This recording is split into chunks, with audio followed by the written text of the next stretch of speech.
우리가 이제 8월 마지막 날에서 이제 에스겔서 48장의 나머지 부분을 함께 또 읽으면서 오늘 우리에게 주시는 하나님의 은혜가 무엇이고 또 저와 여러분을 향하신 하나님의 기대가 무엇인가를 함께 살펴보기를 원합니다. 에스겔서 40장에서부터 48장까지의 내용은 실제적으로는 역사적인 현실과는 아무런 상관이 없는 이야기입니다. 계속 우리가 살펴왔던 것처럼 이스라엘 나라의 패망 직전 2차 포로로 끌려갔었던 에스겔 선지자가 그 백성들과 포로 생활을 하고 있는 중에 어느 날 그를 하나님이 선지자로 부르시고 이제 머지않아서 진짜 패망이 그들에게 임하게 될 것이다 라고 경고하는 메시지를 포로민들에게 전하게 되었어요. 그리고 예언을 하게 된 지 약 10여 년 정도 흘러가고 난 다음에 실제적으로 하나님이 경고했던 이 내용은 완전하게 성취가 되어서 이스라엘 나라는 완전히 패망하게 되었고 자신들의 뒤를 이어서 마지막 포로로 끌려오게 되는 그런 수치를 겪게 된 상황이었다 하는 것입니다. 현실적으로는 완전히 소망이 다 사라져 버려 있는 절망 상태에 젖어들고 그들이 다시 자신들의 땅으로 돌아가리라고 하는 희망은 시간이 흘러가면서 점차적으로 사라져 버리고 어찌하든지 힘겨운 하루하루의 삶이라 할지라도 그 삶 속에 그저 적응해 가는데 이제 바쁘기도 하고 한편으로는 익숙해져 가는 그런 상황 속에서 하나님은 그 백성들에게 하나님은 새로운 성전을 그들에게 보여주고 그 성전에서 드릴 예배와 또 그 성전으로부터 황폐해졌던 이스라엘 땅들이 다시 거룩하게 회복이 되고 생명 살리는 역사가 있게 될 것을 보여주고 그들이 새롭게 분배받을 그 땅의 중심에 여호와의 성전을 두게 하고 그 성전 위편으로는 7개의 지파들을 땅을 동일하게 분배해 줄 것을 말씀하시죠. 그리고 이 성전 아래쪽으로 나머지 5지파에 대해서도 역시 땅을 동일한 크기로 분배해 주는 말씀을 주시는 겁니다. 그리고 그 예물로 드려진 땅, 거룩한 땅이라고 부르는 그 부분에 성읍 하나를 하나님께서 말씀하시고 그 성읍 안에는 이스라엘의 모든 백성들이 그 성읍 안에서 원하는 자마다 살 수 있다라는 것을 말씀을 해주시게 돼요. 그리고 그 성읍에 대한 구체적인 설명을 덧붙여 주시는 말씀, 이것이 오늘 우리가 읽은 에스겔서의 마지막 부분입니다. 이것이 30절 말씀에서 35절 말씀으로 쭉 정리가 되면서 에스겔에게 주시는 이 예언의 메시지가 마무리가 되는 겁니다. 역사적인 아무런 현실과도 상관이 없고 막연하게 뜬구름 같은 이야기가 전달이 되지만 하나님이 이렇게 약속하셨던 내용들은 시간이 흘러가면서 그 말씀들이 성취되어 가는 것을 분명하게 보여주고 있다는 겁니다. 그래서 3번에 걸친 포로로 끌려갔던 그런 수치를 겪었지만 하나님이 약속하신 때가 되니까 하나님께서 그들을 3차례에 걸쳐서 다시 이 예루살렘으로 이스라엘 땅으로 돌아오게 하셔서 성전을 재건하게 하시고 무너졌던 예루살렘 성벽을 다시 재건하게 하시는 일들을 분명하게 보여주신다 하는 겁니다. 이와 같이 하나님은 하시는 그 말씀의 내용들이 반드시 약속하신 때가 되게 되면 반드시 실현된다라는 것을 이 말씀을 통해서 분명하게 보여주고 있다는 것입니다. 오늘 우리가 읽은 말씀 23절에서부터 29절까지 내용은 5지파의 경계가 어디까지 될 것인가, 그들에게 하나님이 값없이 나누어 줄 그 기업이 어디까지인가 하는 것을 말씀해 주시게 됩니다. 그리고 마지막 30절 이하에서는 우리가 어제 살폈던 성읍이라고 하는 것이죠. 속된 땅으로 불려지지만 그것이 하나님께서 지정하신 거룩한 땅의 지역 안에 분명히 위치하도록 말씀을 하셨어요. 그래서 이 성읍의 크기가 어느 정도 되느냐? 4,500척이다. 이렇게 기록이 되어 있습니다. 30절 말씀 가서 보시면은 그 성읍의 출입구가 이러하다. 북쪽의 너비가 4,500척. 이렇게 말하면서 이것이 정사각형의 모형을 이루게 된다고 말합니다. 그리고 이 4,500척을 동서남북 사방으로 이것을 치수를 모두 합하게 되면은 마지막 35절에서 말하는 것처럼 18,000척이 된다. 이렇게 정리를 해줍니다. 그리고 그 성읍의 이름을 그날 후로 뭐라고 부르느냐? 여호와 삼마라고 부르게 될 것이다. 이렇게 알려줍니다. 이 여호와 삼마라는 말은 여호와께서 거기에 계신다라는 그런 뜻을 담고 있습니다. 이 말은 어떤 말에 대한 또 다른 표현이냐면 그 말이에요. 하나님께서 임마누엘을 약속하신 바가 있었죠. 내가 하나님이 우리와 함께 계시다. 이 말이 임마누엘이라고 한 말이죠. 하나님이 그 성읍을 두고 여호와 삼마라 하나님이 그 성읍 안에 계신다라는 그 말씀은 곧 자기 백성들과 함께 하시는 임마누엘이라고 하는 말씀과 같은 의미를 전달해 주고 있다고 하는 겁니다. 여기 4,500척 각 방향으로 4,500척 그것을 치수로 환산을 하게 되면 약 2.25km 정도 이런 정도의 크기를 가지고 있는 성읍입니다. 그 정도의 성읍이 정사각형을 이루고 있는데 그 성읍 한 면당 3개의 문이 있다고 이야기합니다.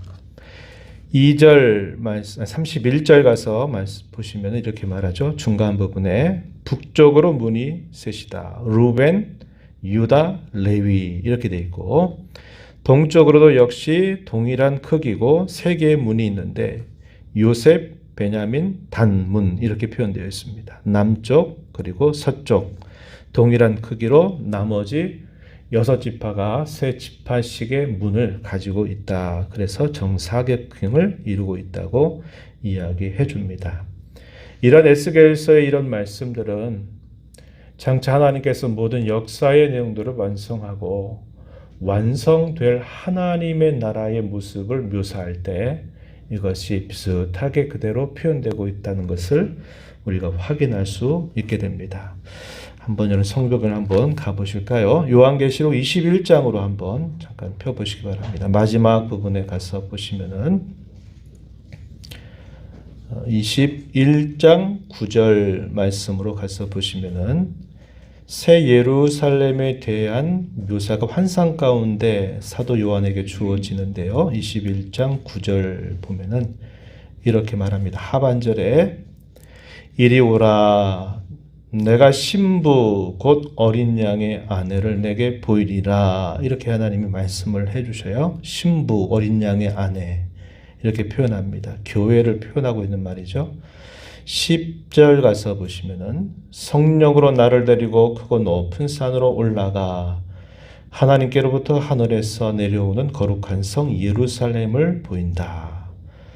이 거룩한 성 예루살렘이 하늘로부터 내려오는데 그 내려오는 그 곳은 새 하늘과 새 땅으로 이미 변모된 상태임을 보여줘요. 요한계시록 21장 1절에서부터 쭉 주어집니다. 새 하늘과 새 땅이 이루어지고 그 땅 위에 새 예루살렘이 내려오는데 그 예루살렘을 묘사하기를 신부 곧 어린 양의 아내다. 이것은 교회를 표현해주고 있는 말입니다.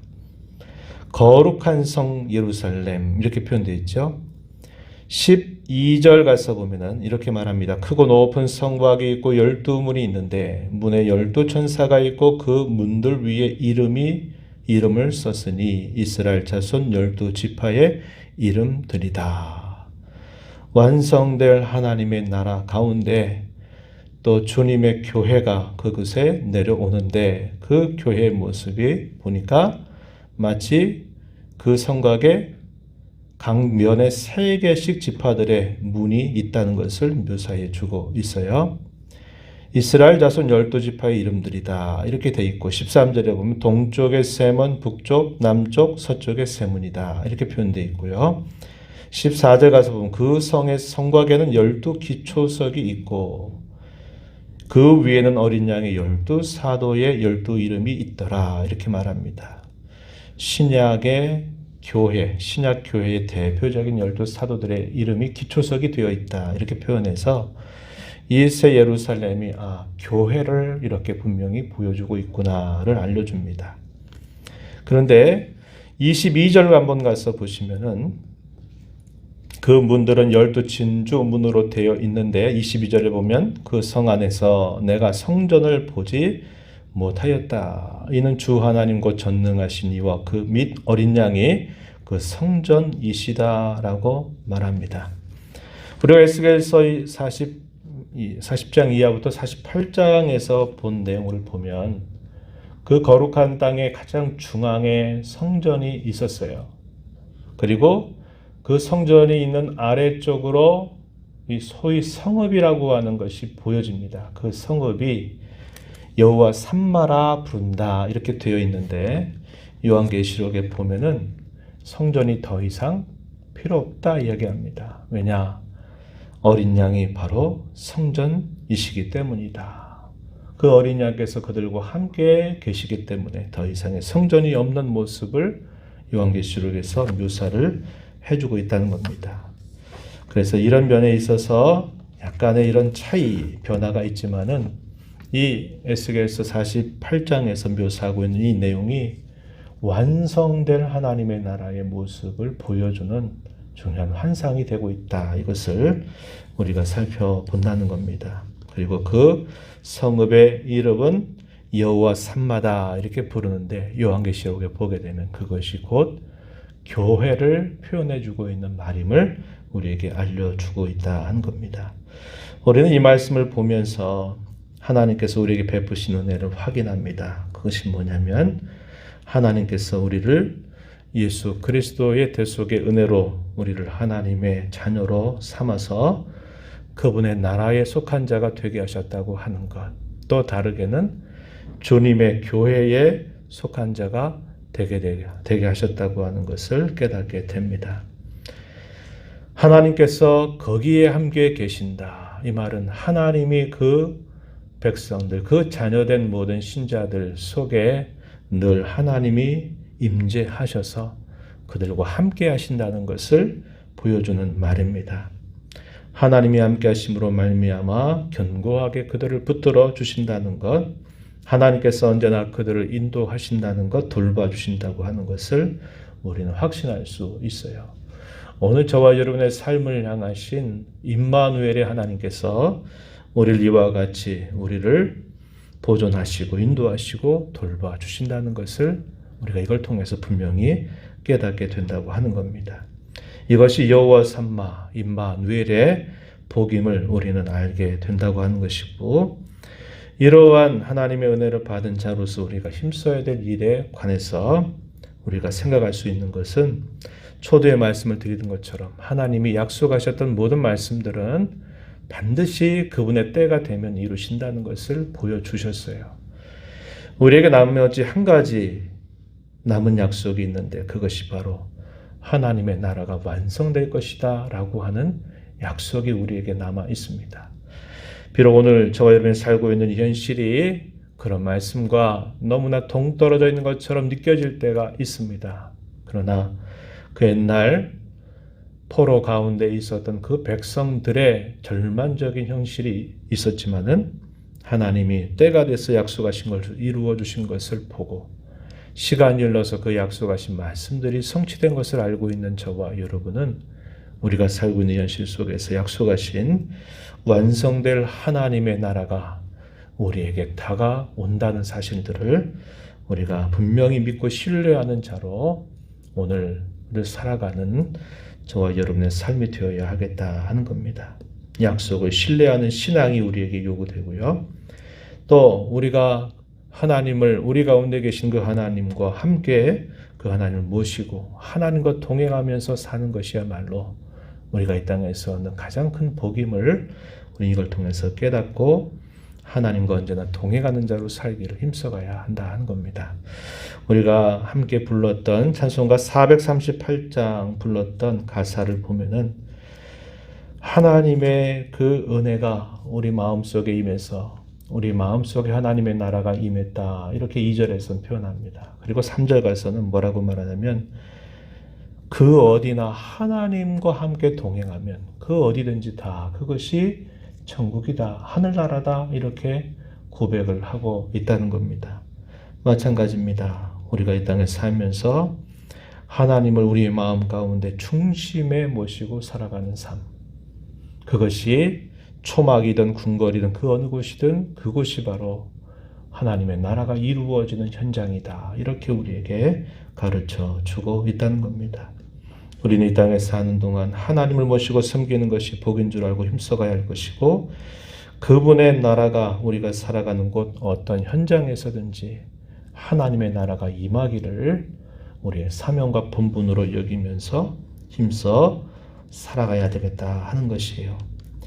요한계시록 21장 그 말씀을 제가 소개해드렸지만 그 말씀 중에서요 21장 24절 26절 보면은 새 예루살렘 성에 열려있는 12문으로 세상 나라의 왕들이 그 영광을 가지고 그 성으로 들어간다고 묘사가 되어 있습니다. 그 말은 이 세상 가운데 살아가는 하나님의 뜻에 합당한 그 모든 일들, 그것이 교회와 관계된 일이든 일상적인 일이든 그것이 하나님의 뜻에 부합되는 것이라면 그것이 다 하나님의 나라에 편입이 된다라는 것을 보여줘요.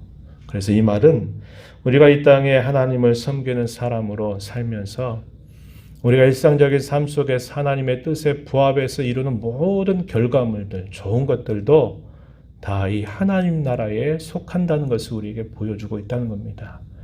교회당 안에서 소위 하나님과 직접적으로 관계된 시간 안에서 우리가 잘하면 그것이 마치 하나님 나라에 들어갈 것이고 우리가 먹고 살면서 우리의 삶 현장 속에서 이루어지는 일들은 아무런 상관이 없다고 생각할 것이 아니고 내가 살고 있는 내 삶의 영역, 내가 하고 있는 직업, 일, 그 모든 현장 속에서 하나님의 뜻을 이루어서 그분의 뜻에 부합되는 것이라면 그 모든 것들이 다 하나님의 나라에 속한다는 것을 우리에게 보여주는 겁니다.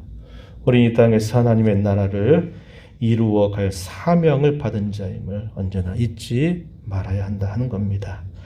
이하로 저와 여러분의 남은 삶을 통해서 이러한 하나님의 뜻이 잘 이루어지는 그런 삶이 되도록 저와 여러분의 마음, 저와 여러분의 언어의 생활, 저와 여러분의 행실들을 하나님께서 온전히 다스려 주시기를 간절히 기도하면서 늘 주님과 동행하는 복된 삶 이루어가는 우리 모두가 되기를 진심으로 바랍니다. 하나님 아버지, 이 새벽에 또 저희들을 깨워서 오늘도 하나님의 말씀을 듣는 자로 또 주님 앞에 기도하는 자로 이 하루를 시작하게 하심을 감사드립니다.